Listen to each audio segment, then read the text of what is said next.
Suzuki motor કોર્પોરેશનના ભૂતપૂર્વ પ્રમુખ અને કંપનીના વૈશ્વિક વિસ્તરણના નેતા ઓસામુ સુઝુકીનું 94 વર્ષની વયે અવસાન થયું છે. તો કંપનીએ જણાવ્યું હતું કે લિમ્ફોમાના કારણે 25 ડિસેમ્બરે તેમનું મૃત્યુ થયું હતું. જો તેમના જીવન વિશે વાત કરવામાં આવે તો ઓસામુ માતુશુરા 30 જાન્યુઆરી 1930 જાપાનના ગેરોમાં જન્મેલા.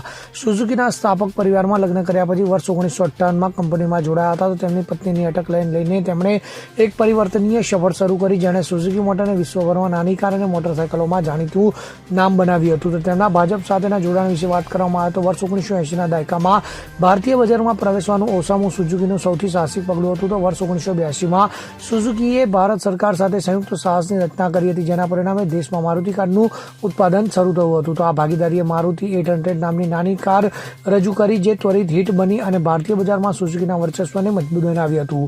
ત્યારે આજરોજ મારુતિ સુઝુકી ભારતમાં સૌથી મોટી કાર ઉત્પાદક છે, જે કંપનીના વૈશ્વિક વેચાણમાં નોંધપાત્ર યોગદાન આપે છે.